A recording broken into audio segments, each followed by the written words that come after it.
السلام علیکم ورحمۃ اللہ وبرکاتہ۔ معزز سامعین و ناظرین، میں آپ کے ساتھ ذکی اللہ خان اشاعتی بیودوی۔ معزز ناظرین، آپ حضرات کے ساتھ ایک بہت اہم خبر شیئر کی جاتی ہے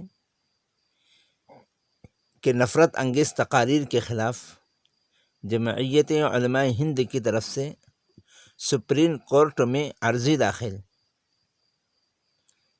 دھرم سنسد اور دوسرے ذرائع کی طرف سے ملک میں نفرت پھیلانے والوں اور بھیڑ بنا کر حملہ کرنے والوں کے خلاف حکومت اور انتظامیہ کی مبینہ خاموشی کے پیش نظر جمعیت علماء ہند نے جمعہ کو سپریم کورٹ سے رجوع کیا ہے۔ یہ اطلاع آج یہاں جمعیت علماء ہند کی طرف سے جاری کردہ ایک ریلیز میں دی گئی ہے۔ ریلیز کے مطابق اس سلسلے میں جمعیت علماء ہند کے قومی صدر مولانا محمود اسعد مدنی نے دائر کردہ اپنی عرضی میں سپریم کورٹ سے 3 اہم مطالبات کیے ہیں۔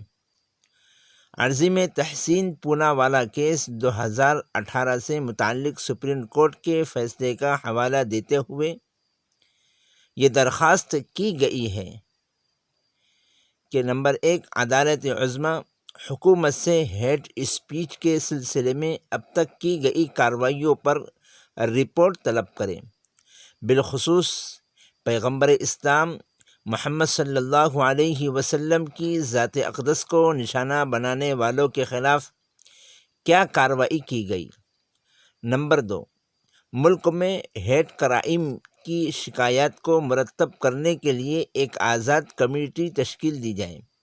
نمبر 3، ہیٹ کرائم کے خلاف قانونی کارروائی اور انکوائری کورٹ کی نگرانی میں کرائی جائے۔ عرضی میں حکومت اور انتظامیہ کے مبینہ متعصبانہ رویے اور مسلمانوں کی عزت نفس کی پامالی کی بات کہی گئی ہے۔ پیغمبر اسلام کے خلاف توہین آمیز ریمارکس کے خلاف مختلف حوالے دیے گئے ہیں۔ اس کے علاوہ 2018 سے اب تک ان لوگوں کی فہرست داخل کی گئی ہے جو مسلمانوں کے خلاف تشدد اور قتل کی اپیل کر رہے ہیں۔ ریلیز میں کہا گیا ہے کہ یہ انتہائی افسوس کی بات ہے کہ ان میں سے کسی کے خلاف فوجداری قانون کے تحت کارروائی نہیں کی گئی۔ اس سلسلے میں بالخصوص ڈاسنا کے دیوی مندر کے پجاری یتی نرسنگھا نند سرسوتی اور اگست 2021 میں جنتر منتر پر مبینہ طور پر اشتعال انگیز نعرے، گروگرام میں جمعہ کی نماز کے خلاف مہم، تریپورہ میں پیغمبر صلی اللہ علیہ وسلم کے خلاف توہین آمیز مظاہرے، سورج پال اموا اور سنتوش کی تقاریر بطور خاص حوالہ پیش کی گئی ہیں۔